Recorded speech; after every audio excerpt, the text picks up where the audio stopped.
Hey y'all, hey, welcome back to the channel. Welcome back to another car conversation.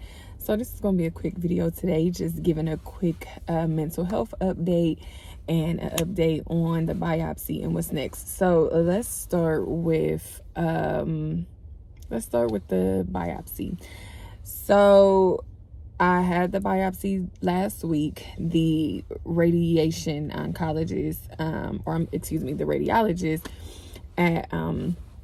at the James Orthopedic Oncology, he told me, I got a nice amount of tissue, so we definitely should be able to get some pathology results from the tissue.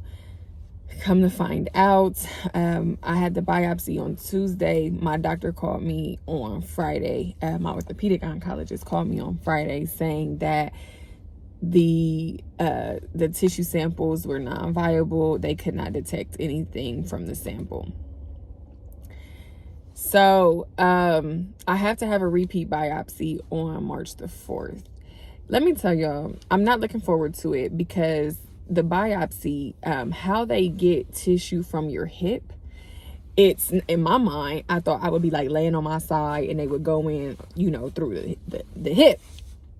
No, that's not what they do. You lay on your stomach. I already can't lay on my stomach, which has been a childhood problem. Never been able to lay on my stomach since infancy.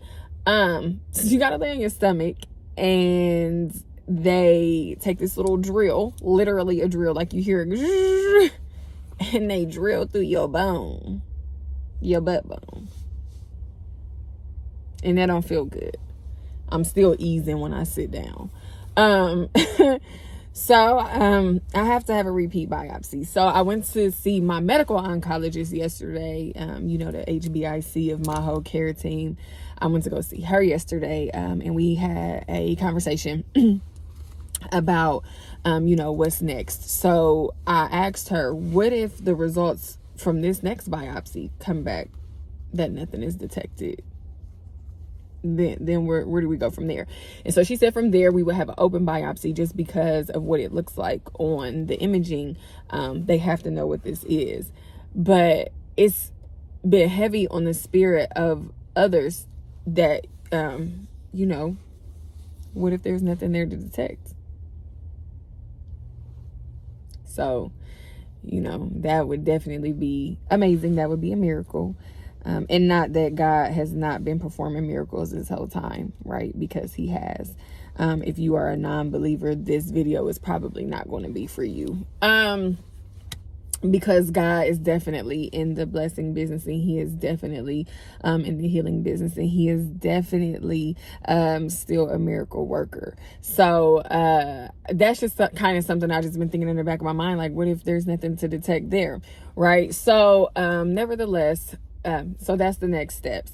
From there, if it comes back that it's cancer and it's a recurrence of my breast cancer, they'll test it, obviously, and they'll see if it's estrogen receptor positive. If it is, in fact, estrogen receptor positive, which is what my breast cancer already was, then I will do radiation and target therapy. They don't know if I'm going to have surgery yet, but right now it's off the table.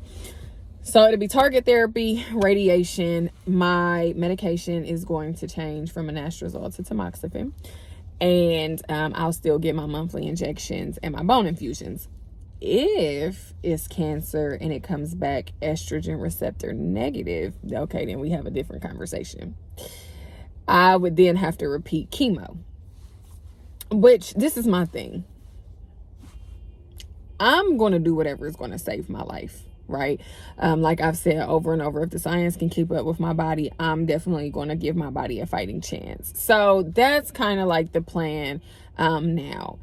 All right. So now that we got that stuff out the way, let's switch gears to, sorry, it's a horn going off and I got distracted real easy, just like that. I don't have ADHD, but I got chemo brain in it. Train of thought lost. Let's get to the mental health update. Okay. So, one thing that I've been hearing this entire journey is, you handle this with grace. You handle this with grace. You carry this so well. I know that it gets hard. You handle it with grace. And in my last video, people were, reaching out to me like, I don't even know how you made it through that video without crying. I would have been a basket case. But I said, you know what? I'm not giving cancer another tear. I'm not. Hey y'all, hey. So just a moment of transparency. I am in my bathroom. I am hiding because I went to, I was writing my letter for the Senate for House Bill 371. And as I started writing my letter, tears just started flowing, right?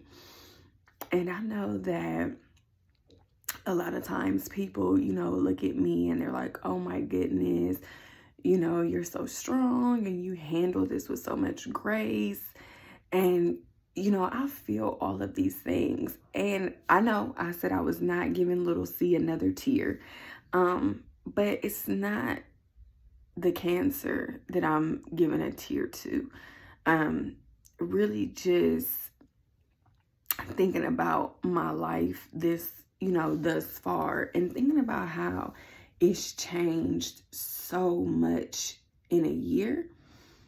And further reflecting on, this new tumor and what's my survival rate going to be like. And, just looking at my kids, and I'm just like, man, they deserve to have me here. And like I said, this not saying that nobody else's kids didn't deserve to have them here or what have you, but they deserve to have me here.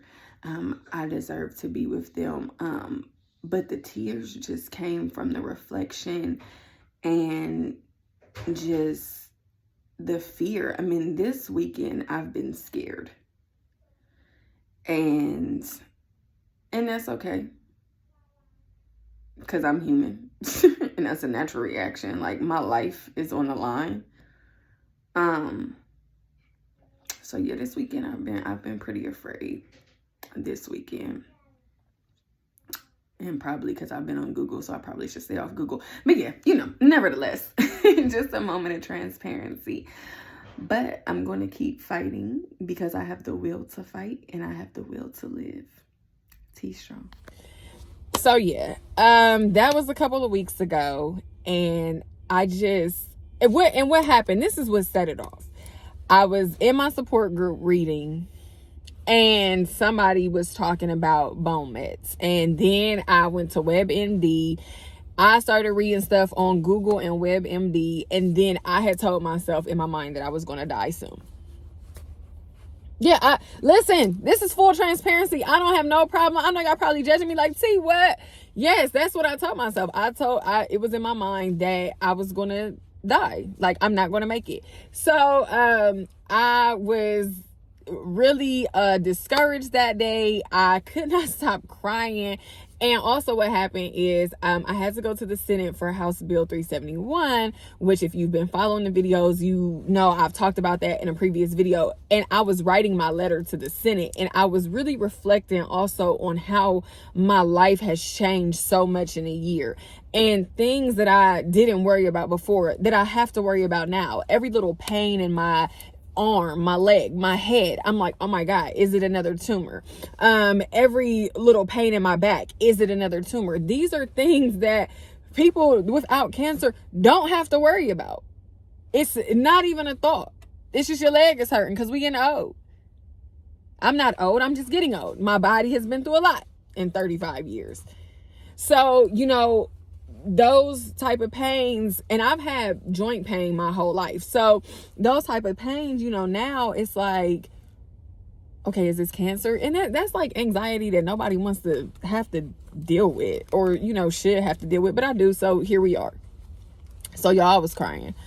And then, so I prayed, and I had some people cover me, and just really praying for peace. And so this is why I said, this is about to get real spiritual in this thing. Sorry, I am caught on something in my coat. There we go. All right, so y'all know, I don't want to do like professional YouTube videos. Y'all know why? Because I'm so goofy and I'm just so myself. Like, I just want to always be my authentic self in any capacity, right? If I was doing this professionally, I would have had to stop, cut, edit. We ain't doing that. I had something caught and I had to get it. So anyway, So I spent time in prayer. I had people praying over me. And, you know, a lot of times, Christians, even Christians, but non-believers, they have this, this preconceived notion that when you petition something to God, that it's supposed to be handled right away. And a lot of times they're looking for a magician. You know, it's supposed to be handled right then and right there. I prayed for peace, and I want peace right now in this moment. I prayed for a better job, and I want a better job right now in this moment. I want my phone to ring, and I want somebody to call me and tell me you got the job, a job that you never even applied for. But I want somebody to call me and tell the job, I need money because I'm in this messed up situation, and I prayed to God to get me out of this situation. But instead of seeing all the signs and all the provisions that God made, I want God to deliver me right now. I want to check my bank account, and I want $1 million in the bank, right? And that's how we think that God should work. And that's not. That's not what it is. So I pray for peace. I had people covering me praying for peace. And did I feel peaceful that day? Nope. Did I feel peaceful the next day? No, I did not. I still had hella anxiety. Hella anxiety. Still thought I was going to die. Did I feel peaceful on the second day? No. I, again, still had hella anxiety. So much to the point that I couldn't breathe, which I get to that in a minute. I couldn't breathe. And I just was not well. So I, on the third day, we went to the state house, did all the sitting stuff. And so a lady that was there, and I think I told y'all this back in October, a lady that was there that had stage 4 in 2018, she was there again. You know, we had the opportunity to reconnect again this time. It was beautiful, it was amazing, and I really appreciated our time. And so, you know, we had a conversation. I said, listen, Michelle, I said, your story is so inspirational to me. I said, because you, and let me run the story back for y'all real quick. She was diagnosed with cancer late. It was already stage 4. The day that she was diagnosed, there was a conversation of, okay, we're about to go into palliative care. There's nothing that we can do for you but palliative care. She looked at them and said, I have no interest in dying. At stage 4, when they told her palliative care was the only option, she told them, I have no interest in dying, right? And so in 2022, that was 2018, in 2022, she's here today in full remission. Yes. Did she have to travel around the country? Yes. To get, better care? Yes. But she also had a care team that listened to her and understood that she was not ready to die, right?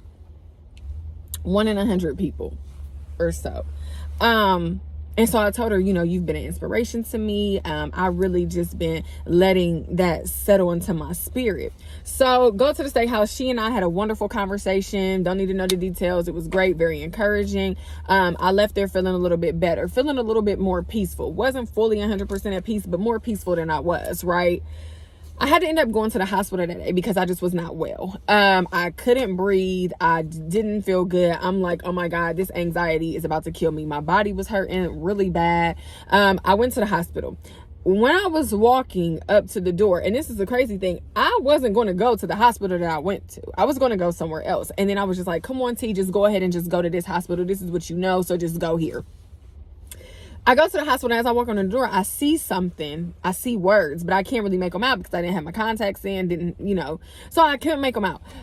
And in the shape, so as I got closer to the door, I'm like, what does it say? What does it say? In the shape of a cancer ribbon, it said, keep making plans. I was like, okay, God. Okay, God, I hear you. Because, sometimes you think, like, when you hear people telling you, how much they learn from you over the years, and people telling you how much of an inspiration you are and how much you've blessed their lives and this and all of these good things, and people are giving you your flowers all of a sudden, you be thinking, like, am I about to die? Are they giving me my flowers because I'm about to die? I already got cancer, and these folk giving me my flowers. Am I about to die? Right? But when I seen that keep making plans, it was everything that I have been asking for. Peace. Because it gave me a sense of peace. Okay? And then ever since then, like, just through conversation, when I went and had my biopsy, the nurse looked at me and she was like, you got things to do. You're definitely going to be around. And when you hear that, and so today I went to the hospital. My oncologist called me, ironically, right before I went to the hospital. Actually, she called and she wanted to check on me. She wanted to check on my mood. So I had the opportunity to share with her that, it's been a rough week. I'm probably about to go to the urgent care. I'm just not really feeling well. I can't breathe. My body is hurt. And I really think that I'm just having a bad bout of anxiety. Being a therapist, I just know those triggers and those warning signs and symptoms. So, she was like, keep me updated. And we had a conversation about, I asked her, I said, look, we have a very open, honest relationship. I need you to be honest with me. Do you feel positive about where I am now and where I'm going? And she said, absolutely. Absolutely. There's no doubt in my mind that we're not going to be able to improve your quality of life. And just having that conversation and seeing Keep Making Plans and the conversation with Michelle earlier that day, it was just everything that I had been asking God for. Everything that I had been praying for. And I think that, I always like to leave y'all with a lesson. And I think that the lesson in this is, when you pray, make sure that your spirit is receptive to the answer. And understand that the answer might not come when you want it, in the way in which you want it, but it's definitely going to be there, because God, He provides. He provides, and He listens to His children. And so that's why I said, if you're not spiritual and if you don't believe in God, if you believe totally in science, listen, I love you and I respect what you believe in. But this video, because God is all up in this thing in my life. And so, that's what it was for me. And so since then, I did end up talking to my orthopedic oncologist, and I asked him also, how do you feel about my prognosis? Do you, is this something that I'm looking at like 1 to 2 years to live? Or, and he was like, no. He was like, we're not even worried about a spread right now. And so, those are the things that have been reassuring to me. And so I've just kind of been holding on to that. And I really feel like in my spirit, I'm going to be all right. And this is just another part of the testimony. So I gotta skate, gotta go. But I just wanted to drop that in y'all spirit real quick, give y'all a quick update. I will have an update in weeks to come as, I get the second biopsy and, get the results from that. I want y'all to be kind to yourselves. I want y'all to be kind to others. Give a lot of grace, because you never know what anybody is dealing with. And y'all know what it is. Stay strong.